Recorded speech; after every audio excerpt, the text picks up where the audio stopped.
Paris, and we are deeply indebted.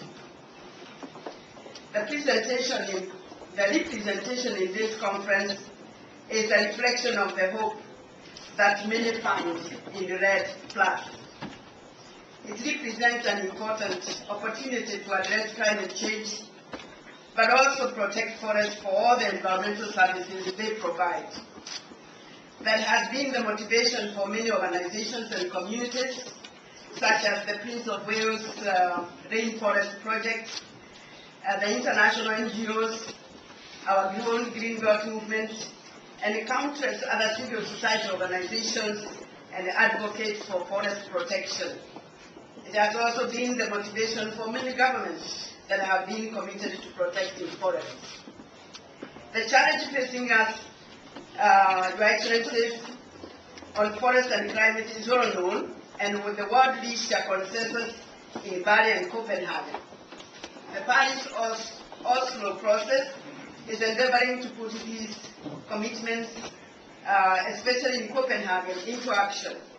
People want to see resources reaching governments, local communities, and civil society organizations to do the work that needs to be done on the ground. This is the opportunity that REDD+ presents.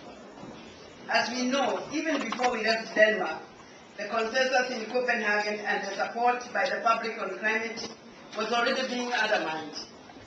This attack has not abated and will continue to influence decisions of especially politicians and the private sector, to whom survival and profits are more important today than future threats.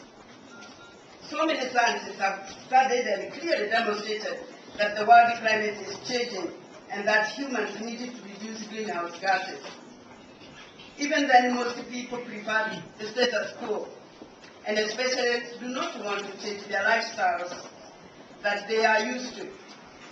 It is easy to sacrifice the environment and to satisfy the basic needs today and face life-threatening situations tomorrow.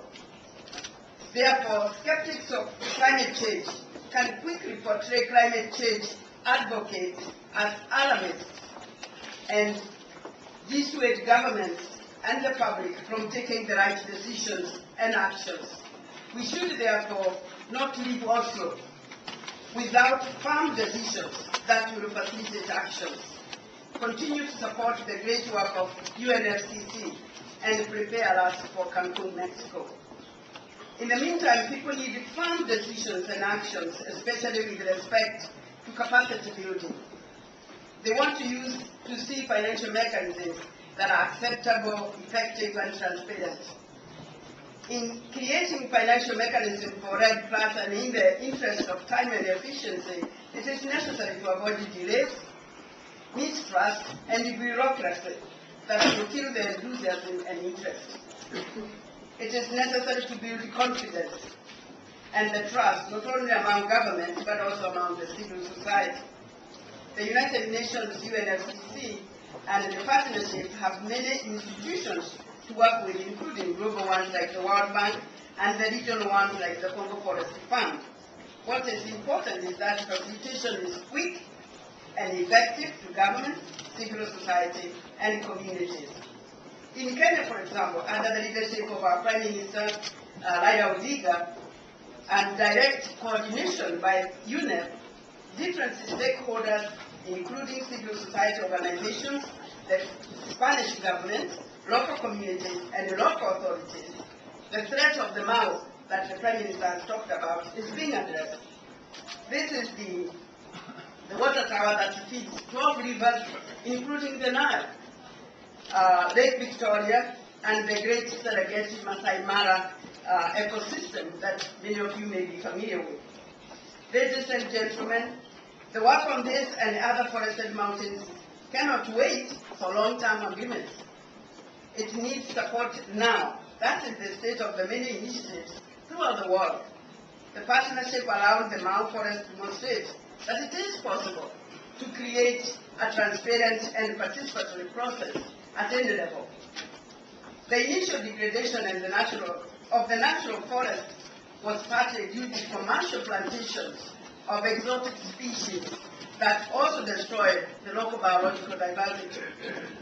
Funding agro-businesses that are developed at the expense of natural forests will meet much opposition, especially from civil society and local communities, who appreciate that such activities destroy the capacity of natural forests to provide the environmental services such as biodiversity, water, regulation of microclimates, and agriculture. What I also hear from the different sides is that some change in the culture of doing business around the forestry climate will be necessary, and that we must avoid pitfalls, especially of duplication or of ignoring the role of other institutions. It is important to emphasize transparency, information sharing, reduce overlaps, recognize safeguards and rights, especially of indigenous people. The culture of giving is also changing and is calling for results on the ground. That is not easy because some countries do not have the financial resources and the technical capacity for REDD+. Secondly, even when countries are made REDD+ ready, if they are not facilitated rapidly enough, they will not be able to initiate projects, and this will have been a missed opportunity. Unfortunately, history and past experiences with donor funds have generated mistrust that needs to be overcome. Having an open, transparent process can help to ensure that the REDD+ initiative delivers results. Perhaps these issues need to be put on the table upfront so that we craft the necessary mechanisms with these important values in mind. Many countries need the readiness support. If there is no national capacity, funds advanced can be poorly managed, not so much because there is corruption or deliberate mismanagement, but simply because there is no adequate capacity, skills, and commitment. The state may be willing, but if their institutions are weak or even non-existent, they will not be able to deliver at the expected level. If this partnership is to deliver, it will be naive to expect performance without preparation. No marathon runner has ever won without preparing. That is why I fully support the call by the Central African leadership in the Brazzaville